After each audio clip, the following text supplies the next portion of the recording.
Budget 2014 मध्ये स्वागत। सर्वप्रथम पाहूया बजेटमध्ये महाराष्ट्राच्या वाट्याला नेमकं काय आलं त्यावर एक नजर टाकूया। सर्वप्रथम विदर्भामध्ये एम्स स्थापन केलं जाणार आहे। IIM विदर्भातच असणार आहे। पुण्यातील FTII या संस्थेला राष्ट्रीय संस्थेचा दर्जा देण्यात आला आहे। 20 लाख लोकसंख्येसाठी मेट्रो, राष्ट्रीय औद्योगिक कॉरिडॉरचं मुख्यालय देखील पुण्यात असणार आहे आणि पुण्यात बायोटेक्नॉलॉजी क्लस्टर सेंटर उभारलं जाणार आहे, त्याची स्थापना होणार आहे। एक प्रकारे महाराष्ट्रासाठी खूप चांगला अशा प्रकारच्या योजना IIM असेल, एम्स असेल किंवा बायोटेक्नॉलॉजी क्लस्टर डेव्हलपमेंट असेल, अशा प्रकारच्या योजना आपल्याला दिसत आहेत। या बजेट 2014 वर चर्चा करण्यासाठी आपल्या सोबत आहेत हेमंत राठी हे ज्येष्ठ उद्योजक आहेत। हेमंत राठी, आपलं या कार्यक्रमात स्वागत। नाशिकच्या आमच्या स्टुडिओमध्ये ते आपल्या बरोबर आहेत। चंद्रशेखर टिळक, ज्येष्ठ अर्थतज्ञ, जयराज साळगावकर, अर्थतज्ञ जयराज साळगावकर आपल्या बरोबर आहेत। प्राध्यापक चिमणबाई मेहता हे भारतीय जनता पक्षाचे कोषाध्यक्ष आहेत आणि पेशानं ते चार्टर्ड अकाउंटंट आहेत। चिमणबाई आपलंही स्वागत। आणि राजेश तांबे आपल्या बरोबर आहेत। राजेश तांबे हे शेअर मार्केटचे अत्यंत जाणकार असे अभ्यासक आहेत आणि काँग्रेसची बाजू मांडण्यासाठी आपल्या बरोबर आहेत भाई जगताप हे काँग्रेसचे आमदार आणि प्रवक्ते आहेत। सर्वप्रथम सुरुवात करताना जाऊया चंद्रशेखर टिळक यांच्याकडे। चंद्रशेखर टिळक, जर या संपूर्ण बजेटच्या एक्सरसाइजला, बजेटच्या आजच्या भाषणाला तुम्हाला जर एक हेडलाईन द्यायची असेल तर ती तुम्ही कोणती द्याल आणि का? 100 कोटी येईल। एका वाक्यात जर वर्णन करायचं झालं तर याच 2 शब्दांमध्ये वर्णन करता येईल। ही कोणावरची ही टीका नाही। एक गोष्ट लक्षात घेतली पाहिजे की एकंदरीतच अर्थसंकल्प निर्मितीची प्रक्रिया लक्षात घेता जमतेम 50 दिवसापूर्वी आलेल्या सरकारच्या तपशिलात्मक बाबींवरती भर असेल अशी अपेक्षा ठेवणंच चूक होतं। परंतु धोरणात्मक तपशीलही देण्यामध्ये हे सरकार किंवा हा अर्थसंकल्पीय भाषण कमी पडलं असं नक्कीच म्हणता येईल। इतर अर्थसंकल्पीय कागदपत्रात तरी त्याचं चित्र दिसतं का हे पाहावं लागेल, परंतु त्याच्यात काही फारसा हाती लागेल असं आज मी तिला तरी वाटतं। तपशिलात्मक आणि धोरणात्मक बाबी यामध्ये अपेक्षा करणंच चुकीचं होतं। आपल्याबरोबर राजेश तांबे, पहिली प्रतिक्रिया बजेटवरची। मी हे म्हणेल की it's a more of a clerical budget. As a personal, as an analyst मी विचार करत होतो की जे आज आपली इकॉनॉमिक सिच्युएशन आहे त्याच्यामध्ये I was expecting a radical budget. मी त्या इरामध्ये जात होतो की जेव्हा VP सिंगनी राजीव गांधी सरकारला हरवलं, जेव्हा ते फायनान्स मिनिस्टर होते, मोरारजी देसाईने तेव्हा इंदिराबाईंच्या टाईममध्ये हे केलं, तर इथे मी काही रॅडिकल चेंजेस बघत होतो। पण जसं त्यांनी सांगितलं चंद्रशेखरांनी की 35 दिवसाच्या टाईम पिरियडमध्ये तुमच्याकडे काही टाईम नसतो। Budget was already prepared, so major changes of course you cannot bring in. पण त्याच्यामध्ये पण मी हे बघत होतो की काही अगर असे बोल्ड स्टेप्स त्यांनी घेतले असते as far as subsidies R concern, जे तुमचे जे ग्रँडवर जे स्पेंडिंग प्रोग्राम्स होते याच्यामध्ये हे जे टिटबिट्समध्ये घेतलेले आहे, माझं असं म्हणणं आहे उदय, याच्याने it is not going to serve the purpose. जे आपण एज्युकेशनमध्ये जे तुम्ही आता हायलाईट केलं दॅट इज वन टफ गोष्टींसाठी मोदी प्रसिद्ध होते किंवा ज्या प्रकारचं संपूर्ण बहुमत त्यांना मिळालं होतं त्या संपूर्ण बहुमताचा फायदा उठवत त्यांनी काही गोष्टी केल्या असं वाटतं? नाही, अजून तर मी हे म्हणेल की 35 डेज आहे, it is a too short period आहे। पण रेल्वेच्या बजेटमध्ये जसं आपण जेव्हा त्याला रिलेट करतो की त्याच्यामध्ये आपल्याकडे जो इन्फ्रास्ट्रक्चर ले केलेला आहे त्याच्यामध्ये त्यांनी 3च गोष्टी बघितल्या की तुम्ही कन्सॉलिडेशन करा, त्याच्यामध्ये तुम्ही सेफ्टीला तुम्ही पहिला महत्त्व द्या, अजून त्याच्यानंतर तुम्ही त्याच्यामध्ये हे काढा, सर्व्हिसेसला तुम्ही बेटर करा। तर it was a good budget. FDIमध्ये त्याच्या आधी गोष्टी केल्या, हर गव्हर्नमेंट करते, प्रिव्हियस गव्हर्नमेंटनी पण केल्या, that is how the role of the government is. पण याच्यामध्ये माझं असं म्हणणं आहे की एक बेनिफिट आपण त्यांना असा देऊ शकतो जेटलींना की 30 ते 35 दिवसामध्ये, जसं मी सांगितलं की तुमच्याकडे स्पेस काही खूप जास्त नसते। 30 ते 35 दिवसामध्ये नेमकं काय करता येईल याच्यावर सगळ्यांनी शंका व्यक्त केली। आपल्याबरोबर ज्येष्ठ अर्थतज्ञ जयराज साळगावकर आहेत। जयराज साळगावकर, सगळ्यांचा एकूण सूर असा दिसतोय की 30 ते 40 दिवसामध्ये तुम्ही काय नेमकं करणार? बजेट तर हे मागच्या सरकारच्या काळातल्या अधिकाऱ्यांनी तयार केलं होतं, त्यावर काहीशाच बदलांची मोहर उमटवत हे बजेट सादर करण्यात आलं। आपली प्रतिक्रिया? 30 ते 35 दिवसांची विंडो ही काय फार कमी असं मला वाटत नाही। फार तर डिटेलमध्ये बदल करता नसते आले, पण धोरणात्मक किंवा मोदींची जी पर्सनॅलिटी आहे किंवा मोदींना लोक जसं परसिव्ह करतात तसं या बजेटमध्ये काहीच नाही आहे। हे थातूरमातूर बजेट वाटतं, हे थातूरमातूर बजेट वाटतंय। मोदींची नाममुद्रा याच्यावर कुठेही दिसत नाही। आपल्याबरोबर भाई जगताप आहेत. भाई जगताप, काहीसा विरोधाचा सूर जयराज साळगावकर यांनी लावलेला आहे. थातूर मातूर बजेट आहे. याच्या आधी राजेश तांबे यांनी कारकुनांच्या वृत्तीचं अशा प्रकारचं एक वर्णन या ठिकाणी केलं होतं. तर काहीसा मवाळ सूर आपल्याला चंद्रशेखर टिळक यांनी लावला की तो म्हणजे 30 ते 40 दिवस झालेले आहेत, परंतु धोरणात्मक आणि तपशिलात्मकच्या बाबी याच्यातनं दिसल्या नाहीत अशी खंत त्यांनी व्यक्त केली. आपली प्रतिक्रिया? मला असं वाटतं की खोदा पहाड और निकला चुवा अशा प्रकारचं हे बजेट आहे आणि याच्या 30 दिवस 35 दिवस 1 महिना याच्या आड लपण्याचा कोणी प्रयत्न करू नये. आपली 56 इंचाची छाती आपण जेव्हा सांगतो त्यावेळेला आपल्या त्या छातीमध्ये आपल्याला हिंमत हवी काही निर्णय घेण्याची, ज्याचा तुम्ही उल्लेख केला होता. आम्ही नाही केला. आपण जर एकंदर बजेटमध्ये जर पाहिलं डॉक्टर, याच्यामध्ये काहीही नवीन नाही. एक इथे पॅनलिस्टने एक गोष्ट एकाने म्हणाले, टिटबिट हाच फक्त त्या बजेटचा काय भाग असू शकतो आणि तो काय ते काय नवीन नाही.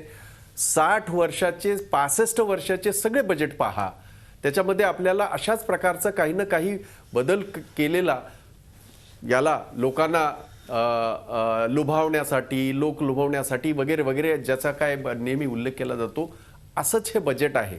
याच्यामध्ये एक गोष्ट मला प्रामुख्याने सांगायची वाटेल. एक प्रवक्ता आहे म्हणून सुद्धा मी कामगार चळवळीतला एक कार्यकर्ता आहे. याच्यामध्ये मोदी सरकारने ज्यांची सगळी भाषणं आठवा गेल्या 5 वर्षातली 10 वर्षातली, FDIला कडाडून विरोध करणारी ही सगळी माणसं, आज जर तुम्ही त्यांचं वाक्य ऐकलं यांचं, FDI जिथे जिथे आवश्यक आहे तिकडे तिकडे आम्ही FDI आणणार आहोत अशा प्रकारचा त्यांनी जो उल्लेख केलेला आहे. एवढंच नव्हे तर याच्यामधलं आपल्या संरक्षण ह्याच्यामधलं FDIचं प्रमाण त्यांनी जे वाढवलेलं आहे. ही सगळी काय द्योतक आहेत. हीच जेव्हा भूमिका काँग्रेस पक्षाने त्यावेळेला घेतली होती, वारंवार सांगण्याचा प्रयत्न होत होता की आपल्याला स्रोत वाढवायला पाहिजेत, आपल्याला इन्व्हेस्टमेंट वाढवायला पाहिजे. आणि त्यावेळेला यांची जी भूमिका होती, याच अरुण जेटलींची, याच सगळ्या लोकांची आणि त्यावेळेला तत्कालीन मुख्यमंत्री असलेल्या आत्ताचे पंतप्रधान सन्माननीय मोदीजींची, त्यांच्या राज्यामधली, ह्या सगळ्या पडताळून बघा. आणि म्हणून मला असं वाटतं की हे जे बजेट आहे हे सर्वसामान्याला प्रचंड निराशाजनक. त्याच्या अर्थात आज काही घोषणा झाल्यात, त्याच्या बाबतीमध्ये काही डिटेल चर्चा होतील. याच्या पुढे आपल्याला सर्वप्रथम तुमचं हेडलाईन जर द्यायची आली तर तुम्ही असं म्हणाल की एक प्रकारे निराशाजनक अशा स्वरूपाचं, निराशाजनक खोदा पहाड निकला चुवा. खोदा पहाड निकला चुवा. आपल्या बरोबर भारतीय जनता पक्षाचे प्रवक्ते चिमणबाई मेहता आहेत. चिमणबाई मेहता, FDIला आतापर्यंत भारतीय जनता पक्ष विरोध करत होता. मग ते मल्टी ब्रँड रिटेल स्टोअर्स असतील, त्याच्यामधल्या इन्व्हेस्टमेंट्स असतील, या सगळ्याला विरोध करत होतात. परंतु रेल्वे बजेट बघा, तुम्ही हे बजेट बघा, डिफेन्स पासून सर्व क्षेत्रात FDI हाच एक नारा लावलेला दिसतोय. एकीकडे स्वदेशीची मूवमेंट, दुसरीकडे FDIचा नारा.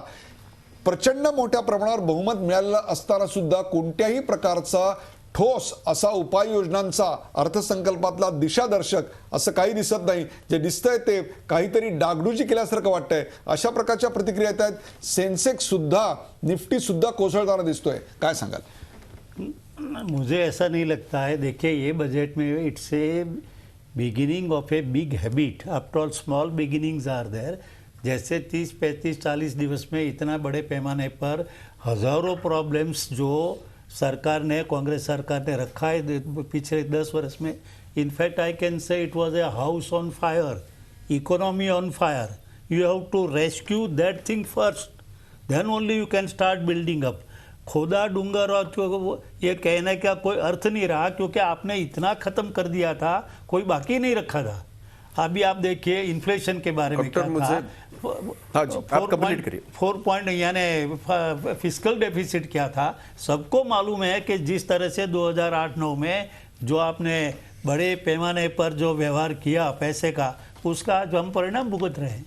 और अभी आप जो आप बोलते हैं जो foreign participation in retail trade only, मुझे मालूम है रिटेल ट्रेड में लाखों लोग, छोटे मोटे शॉपकीपर्स है, को किराने वाले, सब खत्म हो जाएगा. ये हमें नहीं करने का.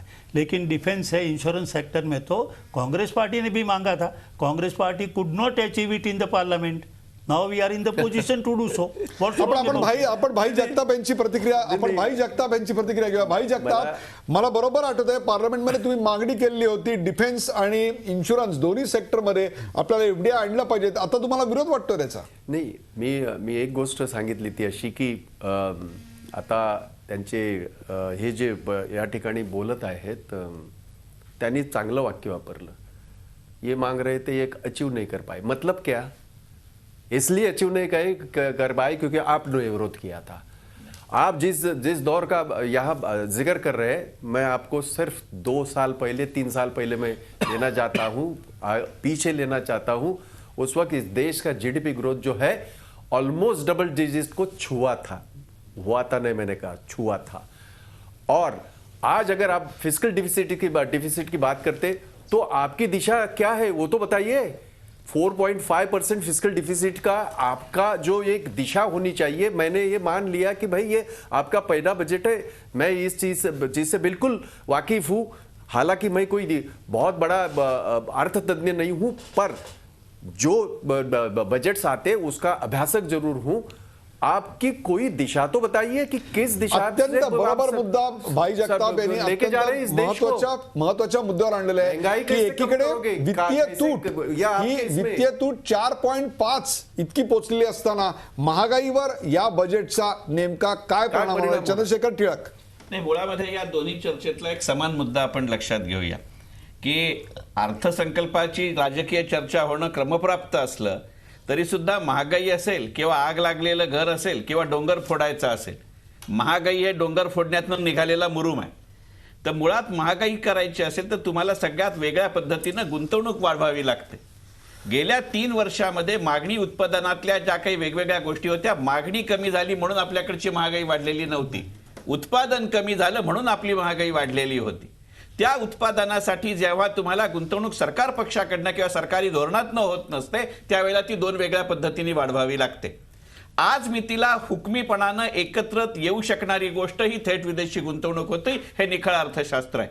आणि या गुंतवणूक अर्थसंकल्पाकडे जर पाहायचं झालं तर एक गंमत लक्षात घेण्याजोगी आहे की या अर्थसंकल्पामध्ये जशी संरक्षणामध्ये थेट विदेशी गुंतवणुकीची मागणी आहे, इन्शुरन्समध्ये जशी थेट विदेशी गुंतवणुकीची मागणी आहे, त्याच वेळेला सर्वसामान्य माणसाचा ज्या गोष्टींवर विश्वास आहे अशा सर्व अल्पबचत योजनांचा, मग ते किसान विकास पत्राचं पुनरुज्जीवन असेल, इंदिरा विकास पत्राचं पुनरुज्जीवन असेल, नॅशनल सेव्हिंग सर्टिफिकेटचं पुनरुज्जीवन असेल आणि पीपीएफ सारखेला दिलेली चालना असेल, यातनं एकीकडे सर्वसामान्य माणसाच्या गुंतवणुकीचं प्रमाण वाढवणं, पण आपल्याला सगळ्यांना हे मान्य करावं लागेल की ती छोटी रक्कम दीर्घकाळात वाढत जाईल आणि तितका वेळ महागाईचा किंवा उत्पादनाच्या देशांतर्गत राष्ट्रीय गुंतवणुकीचा विचार करताना थांबता येणार नाही.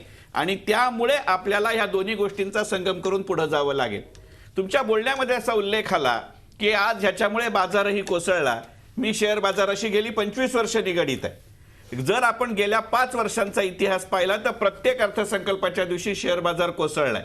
आणि मुळातच गमतीची गोष्ट अशी आहे की कुठच्याही गोष्टीवरती ताबडतोब आणि तीही टोकाची प्रतिक्रिया देणं हा आपला इतिहास आहे. अगदी पी चिदंबरमच्या ड्रीम बजेटच्या दिवशी बाजार वरती गेलेला असला तरी सुद्धा नंतरचे 4 आठवडे तो खालती आलेला होता.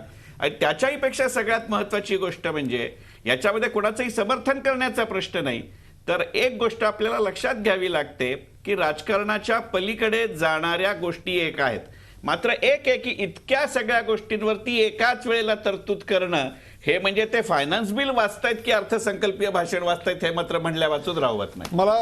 मला यावर हेमंत राठी यांची प्रतिक्रिया घेत. हेमंत राठी हे उद्योजक जगताचे प्रतिनिधी म्हणून आपल्या बरोबर आहेत. हेमंत राठी, नरेंद्र मोदी यांच्या सरकारचं पहिलं बजेट आज आपल्याकडे अरुण जेटली यांनी सादर केलं. आपली पहिली प्रतिक्रिया, कारण सेन्सेक्स आणि निफ्टी दोन्ही कोसळलेले आहेत.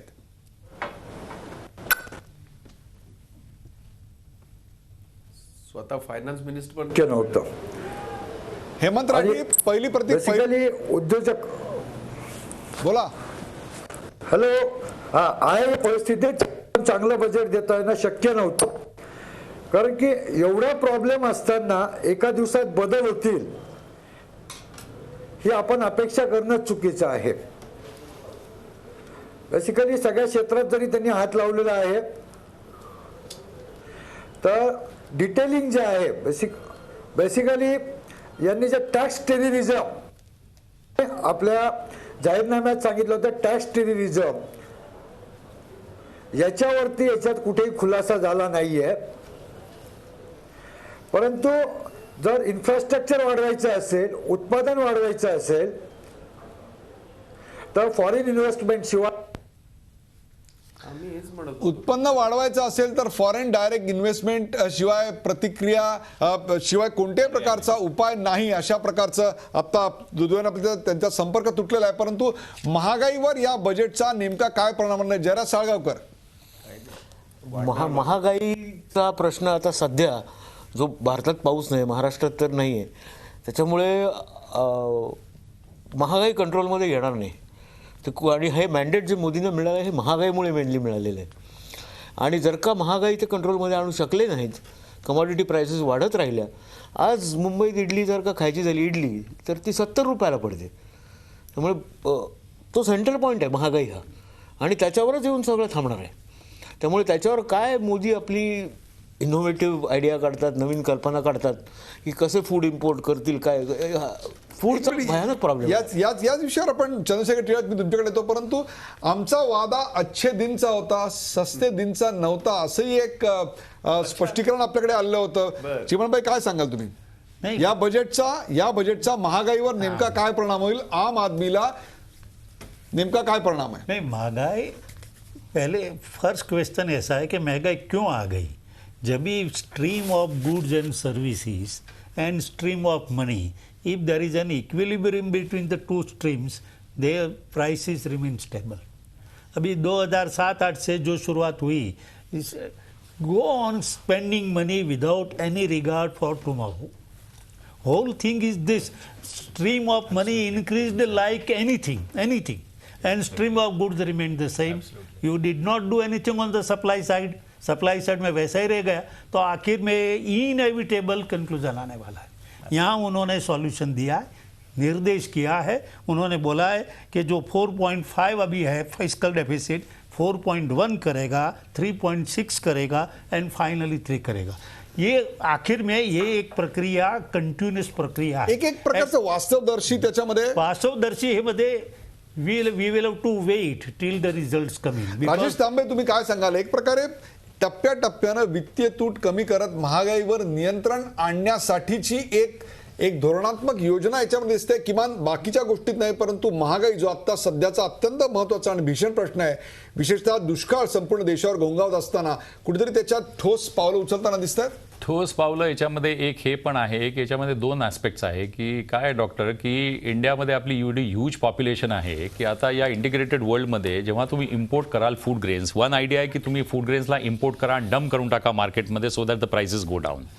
पण तुम्ही एक चीज बघा की जी मेंटॅलिटी वर्ल्ड ओव्हरमध्ये जी चेंज झालेली आहे, जेव्हा the India gets into the world market for imports, तर जे ट्रेडर्स आहे ते होल्ड करतात आणि ते प्राईसमध्ये अपवर्ड स्विंग आणतात. तर it is not that easy.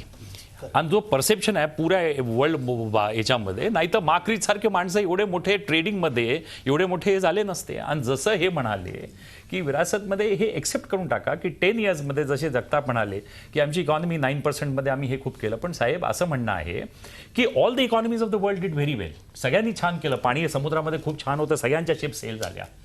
पण त्या याच्यामध्ये all the economies did very well. आणि तुम्हाला जो टॅक्सचा जो पैसा मिळाला त्याच्या याच्यामध्ये हे जे तुम्ही ग्रँड्युअर प्रोग्राम्स केले, जे आता हे आपले चिमनबाई म्हणाले, या ग्रँड्युअर प्रोग्राम्समध्ये तुम्ही काय केलं की तुम्ही हे जे ग्रँड्युअर प्रोग्राम्स नरेगासारखे केले, दे were not link to productivity.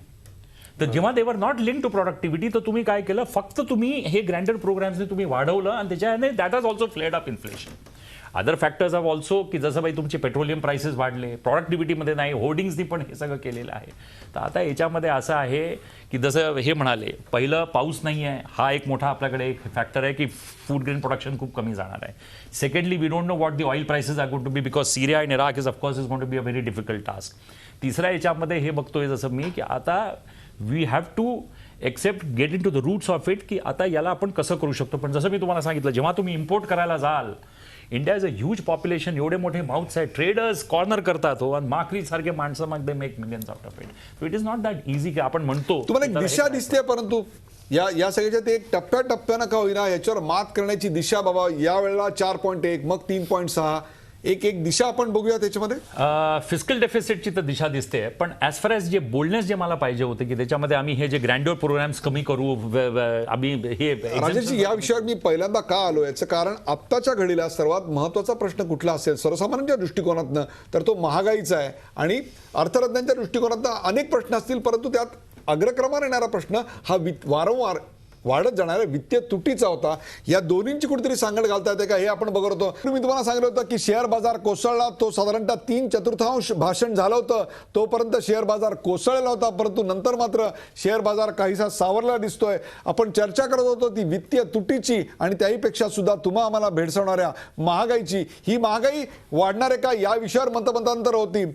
जे मत आता व्यक्त करण्यात आलं होतं त्याच्यावर प्रतिक्रिया भाई जगताप यांच्याकडून.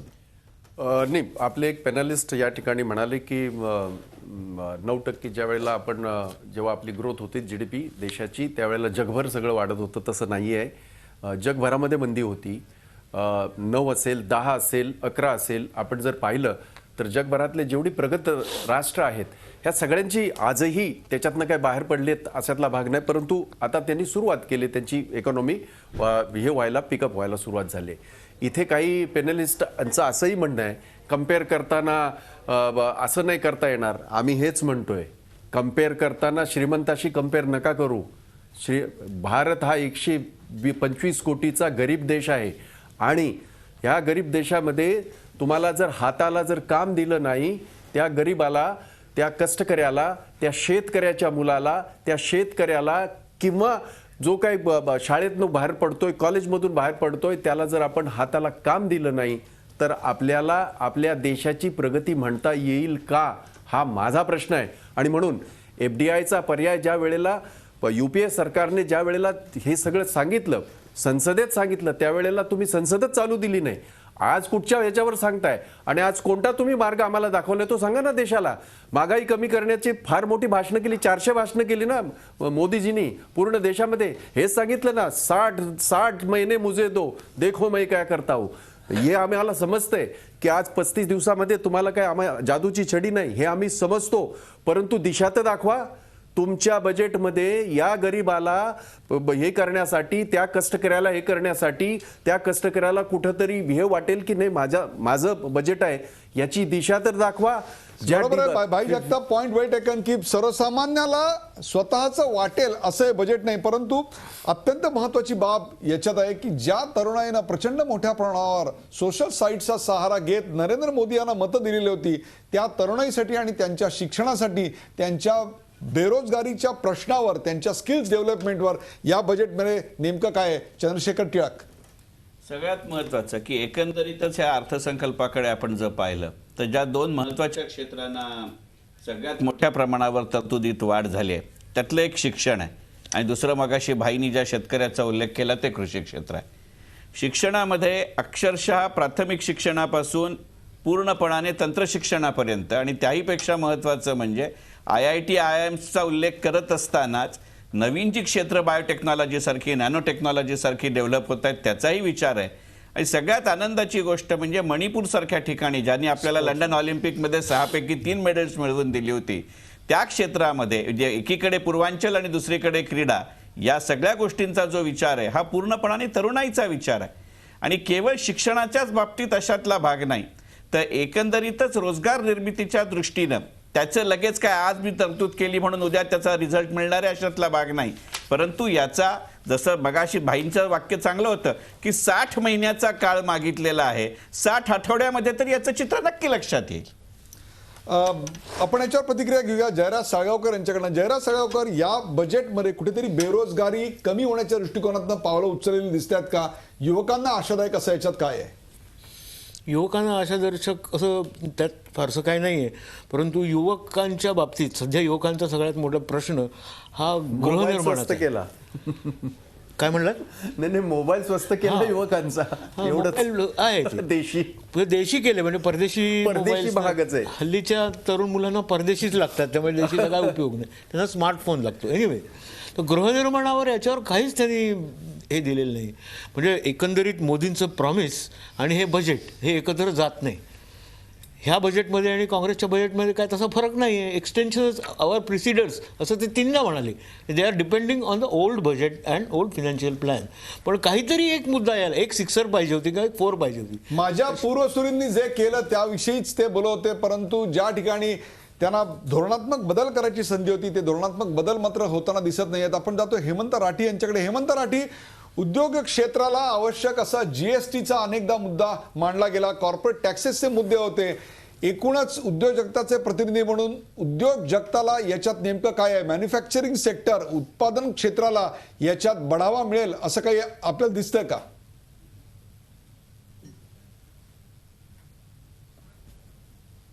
हेमंत राठी यांच्याशी संपर्क आपला होऊ शकत नाही, हाच प्रश्न घेऊन मी जातो राजेश तांबे यांच्याकडे. राजेश तांबे, मॅन्युफॅक्चरिंग सेक्टर याच्यामध्ये वाढेल असं दिसतंय आपल्याला? अजून तर अशी काय आशा काही दिसत नाही आहे, क्योंकि मॅन्युफॅक्चरिंग जसं तुम्ही म्हणताय की overall demand has to get back into the economy, तर त्याच्यासाठी असे काही इन्सेंटिव्स काही असे काही त्याच्यामध्ये काही तो स्टिम्युलस असा काही दिसत नाही आहे. पण it's a long way to go. पण जसं मी हे म्हणाले की 35 days is a too short period. We have to give time. 60 monthsचा आपण टाईम पिरियड घेतोय. I think 30-35 days is a too short period to make any analysis. Chiman bhai, आपण प्रत्येक वेळी या 35 दिवसांचाच आधार घेऊन स्वतःला वाचणार आहोत का? काय सांगाल? नाही, 35 दिवसाचा आधार घेण्याचा प्रश्न नाही. मला 2009ची आठवण येते, ज्यावेळी मनमोहन सिंगने सांगितलं होतं 100 दिवसात इन्फ्लेशन विल गो डाऊन. म्हणजे दीज आर दी पॉईंट्स. आणि जसं नरेंद्र मोदीजींनी सांगितलं की 5 वर्ष आहे, 1 वर्षासाठी इलेक्शनसाठी ठीक आहे, बाकी 4 वर्ष डेव्हलपमेंटसाठी आहे, नवीन नवीन गोष्ट करायची आहे. आणि GSTचं त्यांनी सांगितलेलं आहे कमीत कमी ह्यावेळी ते पूर्ण करणार. आणि जनरल सेल्स टॅक्स आलं तर 1% increase in the GDP will be there. पण जुनंच आहे. 1% ऐकून घ्या, जुनंच आहे ना, GST काय नवीन नवीन ना. जुना असेल तर पूर्ण करण्याची क्षमता नाही ना. शेवटी हेच झालं. नरेंद्र मोदींनी स्वतः लागू नाही केलं त्यांच्या राज्यात. Because whatever he has done in Gujarat area, it has been brought to the final conclusion and fruition. त्यांच्या राज्यात सुद्धा लागू केला नव्हता. नाही. Only point is to say one thing, to announce one thing, and to bring it to the final conclusion. There is a world of difference. एक minute, Chandrashekhar, आपला संपर्क झाला हेमंत राठी यांच्याशी. 1 minute. 1% increase in this rate. It gives 15 million direct jobs. 1.5 कोटी jobs निर्माण होतील जर जीएसटीचं संपूर्णपणे अंमलबजावणी झाली तर. एकूणच उद्योग क्षेत्राला चालना देण्याच्या दृष्टिकोनातून यात नेमकी काय पावलं दिसत आहेत? हेमंत राठी, ॲज पर टॅक्सेशनच्या बाबतीत अशी क्लॅरिटी नाही की ज्या गोष्टी डबल टॅक्सेशन होत आहे, कॉर्पोरेट टॅक्स आहे, या बाबतीत अजून क्लॅरिटी आलेली नाही आहे.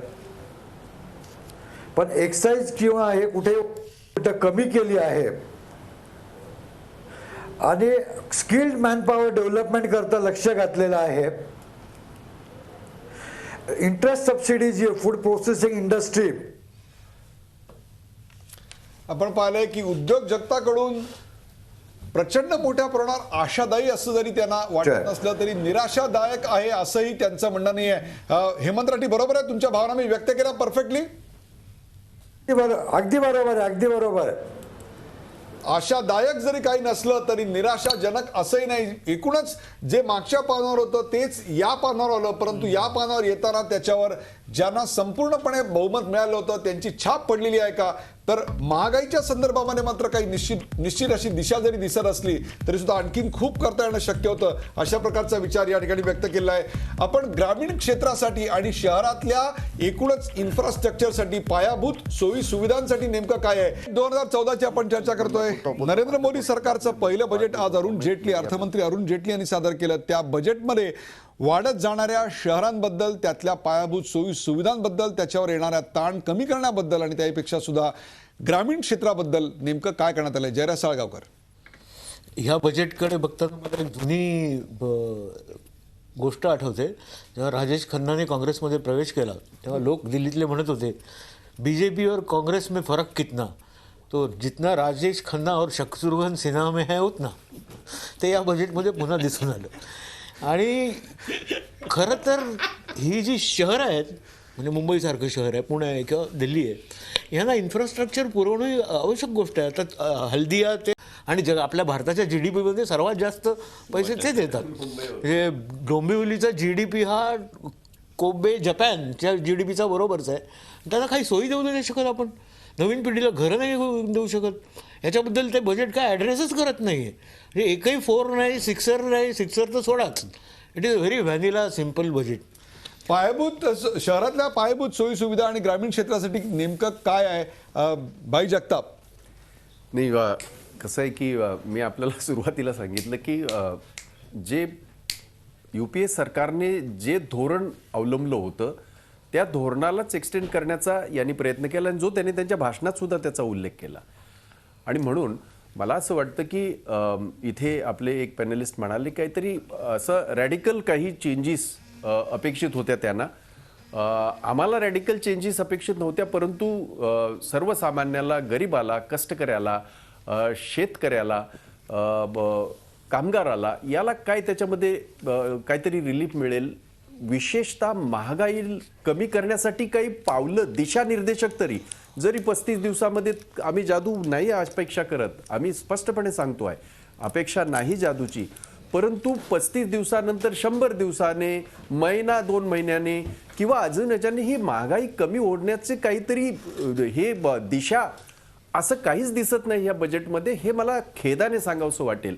आणि म्हणून शेतकऱ्यांचं आपण ग्रामीण भागातलं म्हणतोय, आपण शिक्षणाच्या बाबतीमध्ये इथे उल्लेख केला, खरं आहे ते. शिक्षणाच्या बाबतीमध्ये आपल्याला ह्या सगळ्या गोष्टी करणं आवश्यक आहेच, ज्या अनेक सरकारने, मग NDA सरकारच्या काळामध्ये त्यांनी केल्या, UPA सरकारच्या काळात केल्याने आता ह्या सरकारने त्या पुढे नेलेत, त्याचं स्वागतच आहे. जे 2 लाखावरनं 2.5 लाखावर इन्कम टॅक्सचा थोडासा जे टिडबिटमध्ये ते येतं की बाबा आम्हाला कष्टकऱ्यांना एक हे झालं की बाबा 2.5 लाखापर्यंत आपल्याला टॅक्स मिळणार होणार नाही वगैरे वगैरे, ह्या सगळ्या छोट्या छोट्या गोष्टी झाल्या. परंतु सर्वसामान्याला, गरीबाला आज जो सगळ्यात मोठा प्रश्न जो भेडसावतोय महागाईचा, ती कमी करण्याची काही अशी सूत्र तरी म्हणत नाही आम्ही की तुमच्या एका बजेटच्या एका भाषणाने लगेच उद्या काहीतरी भाजी जी आज ह्या महिना 1.5 महिन्यामध्ये 80% वाढली ती लगेच खाली येईल असं आमचं म्हणणं नाही, परंतु ती कमी कशी होईल याचं कुठेतरी दिशानिर्देशक काहीतरी सूत्र आम्हाला अपेक्षित होतं या बजेटमधून, ज्याच्यामध्ये आपण सुरुवातीला म्हणाला डॉक्टर ते बरोबर आहे की आम्हाला UPA सरकारला बजेट बनवताना खूप कंपल्शन्स होती. मग त्या दुसऱ्या पक्षाला काय वाटेल, त्या पक्षाला काय वाटेल, त्यांची काय ही कंपल्शन्स होती. आज मोदी सरकारला ती कंपल्शन्स नाहीत. किंबहुना त्यांनी त्यांच्या भाषणातही सांगितलं आम्हाला बदलासाठी देशाच्या जनतेने हे दिलेलं आहे, मॅन्डेट दिलेलं आहे. मग आपण बदल करा ना, आपण बदल करून दाखवा ना. सर्वसामान्याच्या आयुष्यामध्ये हा जो काही जी काही आज महागाईचा जो भस्मासूर समोर उभा आहे तो कसा निपटता येईल याचं काहीतरी सांगा ना आम्हाला. ते काहीच सांगितलं गेलेलं नाही. त्यामुळे आपण म्हणून निराश या सगळ्यावर आपण प्रतिक्रिया घेऊयात. चिमणभाई मेहता यांच्याकडून. चिमणभाई मेहता, एकीकडे नकाराचा किंवा विरोधाचा सूर जरी क्षणभर सोडला तरी सुद्धा शहरासाठी स्मार्ट सिटीज असतील किंवा ब्रॉडबँड कनेक्टिव्हिटी शहरापर्यंत, गावापर्यंत पोहोचणं असेल, नियोजनबद्धरित्या 2022 सालापर्यंत प्रत्येकाला घर आणि 2019 सालापर्यंत प्रत्येक घरामध्ये वीज, या संदर्भात जे काही घोषणा केलेली आहे या केवळ घोषणाच आहेत का या कालबद्ध योजना आणि त्यातनं काही कृती होणार आहे? नहीं, example is better than announcement. Gujarat में क्यों 18,065 गांव में, हर गांव में एक ठिकाना पर इलेक्ट्रिसिटी है. Why it has happened? Because in 2002 he planned the parallel feeder line for the residents. He spent 1,100 crore rupees, 1,000 days and 76,000 transformers and fitters, and he achieved it. Why can't we not do it on the national scale? We have got expertise, we have got manpower, we have got resources. सगळे असतानाही एक जे प्रचंड will पाहिजे, determination, ते करायला साधी पूर्ण ते दिसत नाही. It's a policy paralysis that has injured the nation like anything. यही बात आती है. अभी देखिए, मुझे मालूम है 2001 में कापूस के उत्पादन संबंध हिंदुस्तान में इट वाज 1 crore bales and Gujarat contributed 25 lakh bales in those days. In 2014 it is 3.75 crore bales and Gujarat contributes 1.25 crore bills. How it has happened?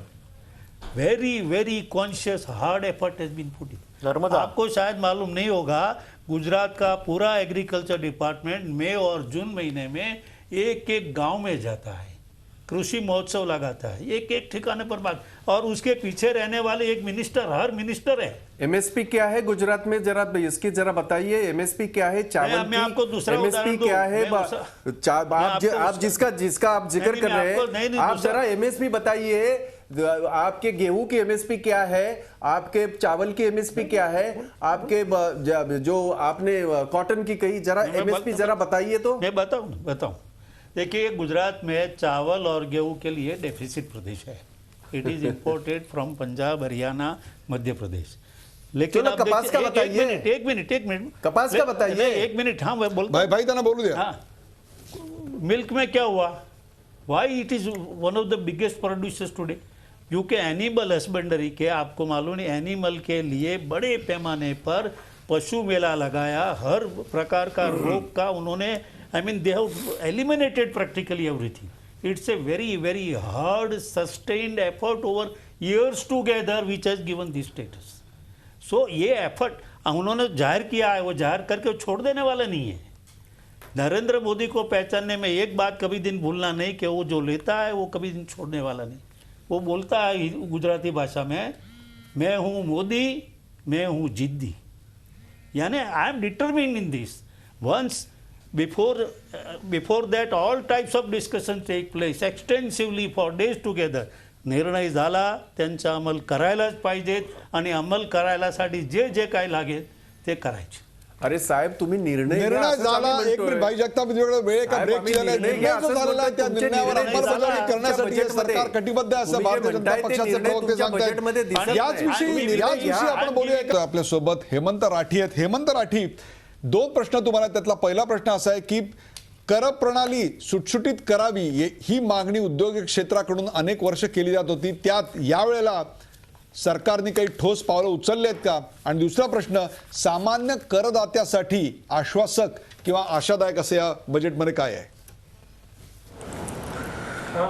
कर प्रणालीत सुटसुटीतपणा करावा या बाबतीतलं काही ठोस असं तर समोर आलेलं नाही आहे।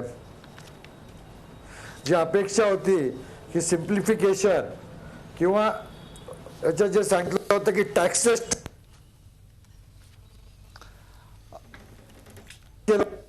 टेररिझम कमी करू, त्याचा कुठेही उल्लेख याच्यात आलेला नाहीये। ही खरी गोष्ट आहे। सर्वसामान्य जे छोटे छोटे टॅक्स लिमिट वाढवलेत, रेट नाहीयेत, उलटे एक्झामचे लिमिट वाढवलेत, पीएफचे लिमिट वाढवलेले आहेत। या सगळ्या चांगल्या गोष्टी आहेत। पगारदारांकरता याचा नक्कीच फायदा होणार आहे। मला एक तुम्हाला प्रश्न विचारायचा आहे, जर तुम्ही या बजेटला 10 पैकी मार्क द्यायला तुम्हाला सांगितलं तर तुम्ही किती मार्क द्याल? एक उद्योजकांचे प्रतिनिधी म्हणून या बजेटला 10 पैकी किती मार्क असतील आपल्याकडून? 10 पैकी 8 मार्क एक सर्वसाधारण लघु उद्योग मध्यम उद्योगांचा विचार केला 10 मार्क आम्ही या बजेटला देऊ। 10 पैकी 8 मार्क जरी फारसा आशादायक आणि निराशाजनक नसला तरी सुद्धा हेमंत राठी 10 पैकी 8 मार्क देत आहेत। राजेश तांबे, सर्वसामान्यांना दिलासा वाटावं असं याच्यात प्रचंड मोठ्या प्रमाणावर जरी केलं नसलं तरी सुद्धा उद्योग क्षेत्र याच्याकडे फार निगेटिव्हरित्या बघायला अजून तरी तयार नाहीये। आपण याला किती मार्क द्याल? या बजेटला तर मी डॉक्टर देईल 6 ते 7 मार्क्स, क्योंकि माझ्या एक्सपेक्टेशन्स खूप जास्त होत्या। पण ठीक आहे, फॉर व्हेरियस रिझन्स। माझं तर असं म्हणणं आहे की हे जे 50 वाईट पोशाख लोकांनी जी तयार केलेली आहे ती सगळी खतम होऊन जाईल ना।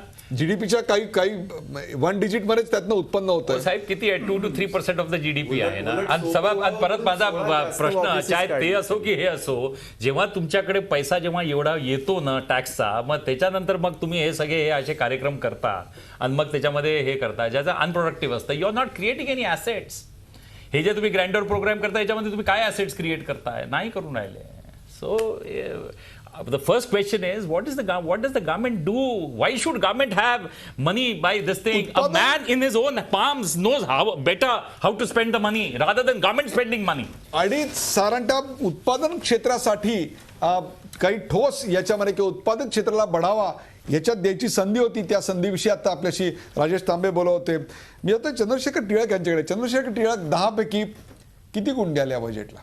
मी 10 पैकी 6 गुण देईन, पण माझी कारणं तांब्यांपेक्षा पूर्णपणाने वेगळी आहेत. इन्कम टॅक्स नको, कुठचाच टॅक्स नको, हे सगळं म्हणणं फार आयडियालिस्टिक आहे. आत्ताच्या परिस्थितीत कोणत्याही पक्षाचं अगदी 100% बहुमताचं सरकार आलं तरी ह्या असल्या गोष्टी कोणी करणार नाही. कारण जर पैसाच आपल्या हातात येणार नसेल तर कोणालाही सत्तेत जाण्यामध्ये इंटरेस्ट असेल अशातला भाग नाही. आपण अगदी मोकळ्यापणाने सांगूया, तिथे मूर्खासारखी सेवा करायला वगैरे जातं म्हणण्याचे दिवस केव्हाच संपलेले आहेत. आणि तरीही मी याला 6 मार्क अशासाठी देईन की ज्या तुम्ही मगाचपासून महागाईचा विचार करताय आणि लोकांच्या हातात पैसा देण्याचा विचार करताय, अनेक वर्षानंतर पहिल्यांदा ज्याच्यावरती लोकांचा विश्वास आहे आणि लोकांना जे सहजपणाने उपलब्ध आहे अशा अनेक गुंतवणुकीच्या योजनांचा याच्यामध्ये विचार झालाय. आणि कशी काळाची पावलं असतात पहा, की वाजपेयी सरकारचा इतके वेळा ह्याच्यात उल्लेख झाला. वाजपेयी सरकारच्या कारकिर्दीमध्ये अर्थमंत्री म्हणून काम करताना यशवंत सिन्हांनी ज्या अल्पबचत योजनांचे व्याजदर सातत्याने कमी केले, बरोबर त्याच व्याजदराच्या रचनावरती त्याच साधनांना पुढावा देणारा ही गोष्ट आहे. आणि मला वाटतं मगाशी जो भाईंनी उल्लेख केला, नंतर आता तांब्यांनी उल्लेख केला, तर महागाईवरचं खरं सोल्युशन या अल्पबचत गुंतवणुकीच्या योजना नाही. आणि ज्याचा यंदाच्या अर्थसंकल्पात उल्लेख आहे की येणाऱ्या काळामध्ये ऑन टॅप बँकिंग लायसन्सेस देतील, तर पुढच्या काळामध्ये हे ऑन टॅप बँकिंग लायसन्सेस आणि डेडिकेटेड बँकिंग लायसन्सेस पोस्टाला आणि LICला मिळण्याची शुभसंचक चिन्ह देणारं हे अर्थसंकल्पातली तरतूद आहे. आणि म्हणून मी ह्याला 10 पैकी 6 मार्क देईन. जयराज साळगावकर. या बजेटकडून आधी जी चर्चा झाली, जे पेपर सबमिट झाले, त्यातून SME small and medium enterprises हे जे एम्प्लॉयमेंट वाढवतात आणि जे दुर्लक्षित राहिलेले आहेत त्यांच्यासाठी काही खास केलं आहे, पण काही विशेष केलेलं नाही, बाकर तुकडा टाकलेला आहे. त्यामुळे या बजेटला मी 10 पैकी 4 मार्क देईन. 10 पैकी 4 मार्क देणार आहेत. 8, 6, 4. चिमनभाई मेहता. नहीं, इसमें मुझे लगता है कि if wishes were horses everybody would have been flown. I mean we will have thousands of wishes, लेकिन जो कंस्ट्रेंट है, जो मर्यादा है, जो पिछला इतिहास है, जो मुश्किलियाँ सहन करने की है, उसको सब में ख्याल में रखकर और एक provision which is not a financial provision लेकिन बहुत इमोशनल प्रोविज़न है, डिस्प्लेस्ड पर्सन्स फ्रॉम कश्मीर, उसके लिए उनको वापस घर में जाने के लिए 500 करोड़ रुपया का जो किया है, ये only Modi government can do it. I will give 9 marks out of 10. 9 marks out of 10 असं ते म्हणतात. म्हणजे 8, 9, 6 आणि 4 म्हणजे साधारणतः 7 ते 7.5चा ॲव्हरेज पडतोय. या कार्यक्रमाचा शेवट करताना मी जातोय भाई जगताप यांच्याकडे. भाई जगताप, आपण एक प्रॅक्टिकल, आपण एक अतिशय पक्षविरहित असा व्ह्यू घेऊया. 30 ते 35 दिवसांचा काळ आणि त्या 30 ते 35 दिवसांच्या काळात एक सादर केलं जाणारं बजेट, त्यात दिसलेली दिशा, याच्या आधारावर आपण याला किती मार्क द्याल? नाही डॉक्टर, एक गोष्ट अशी आहे की मी इथे देशाच्या बजेटवर बोलताना मी फक्त पक्षाची बाजू लावून धरली नाही. त्यांनी जे काही प्रश्न तयार केले चिमनभाईंनी, त्याचं फक्त मी उत्तर दिलं. बाकी मी पक्षाची बाजू, मी देशाचा नागरिक आहे ना. मलाही पुढे ह्या बजेटमध्ये की ह्या वर्षभर येणाऱ्या याची 5 वर्षाची दिशा, 60 महिन्याची दिशा, हे जे काय त्यांनी बोलून दाखवलं होतं, भाषणं केली होती, त्याचं काही रिफ्लेक्शन ह्याच्यामध्ये दिसत नाही, हे मी सांगतोय. आता हे मी म्हणत असताना मी पक्का काँग्रेसी तुम्हाला वाटत असेल, हा तुमचा दृष्टिदोष आहे, माझा नाही. परंतु मी एक नागरिक आहे या देशाचा आणि मला ह्याच्यामध्ये माझी भाजी कमी कशी होईल, माझा महागाई कमी कशी होईल, मला 30 दिवस मी काम करून माझ्या घरामध्ये 30 दिवसाचं अन्न कसं शिजेल, याची दिशा कुठं दिसलेली नाही मला ह्या बजेटमध्ये कुठेही, जे आवश्यक आहे.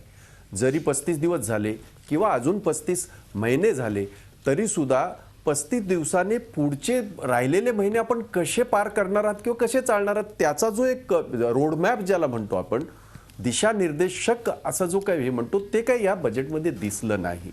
ही गोष्ट खरी आहे. काही टिटबिट ज्याचा उल्लेख केला गेला त्या प्रत्येक बजेटमध्ये हे सगळं करावं लागतं ते त्यांनी ते केलेलं आहे. ती कसरत प्रत्येक फायनान्स मिनिस्टरला करावी लागते. आणि म्हणून मी एक नागरिक म्हणून, काँग्रेसचा प्रवक्ता आहेच मी, परंतु एक नागरिक म्हणून या बजेटला मी 3 मार्कापेक्षा जास्त मार्क देऊ इच्छित नाही.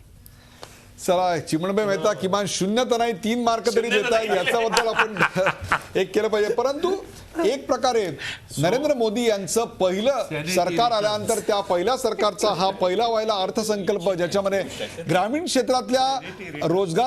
क्षेत्रातल्या रोजगारापासून ते युवकांसाठीच्या स्किल्स डेव्हलपमेंटपर्यंत पार पूर्वांचलात असलेल्या स्पोर्ट्स युनिव्हर्सिटीपासून महाराष्ट्रासाठी एम्स, AIIMS किंवा हॉस्पिटल्स असतील, इंडस्ट्रियल कॉरिडॉर असेल, या सगळ्यापर्यंत पाहिलं तर एकूणच या बजेटबद्दल फारसं आशादायक जरी लोकांना वाटत नसलं तरी निराशादायक नक्की नव्हतं. अनेक ठिकाणी मोदींनी स्वतःची दिशा निश्चित केलेली आहे. ती निश्चित असलेली दिशा स्पष्टरित्या मात्र अजून समोर येत नाही आहे असं त्यांच्यावर टीका होती आहे. परंतु एकूणच या बजेटचं सर्वसाधारणपणे स्वागत होताना दिसतंय. या कार्यक्रमात सहभागी झाल्याबद्दल सर्व मान्यवरांचे आभार. ताज्या बातम्यांसाठी पाहत राहा झी 24 तास. रहा एक पाऊल पुढे.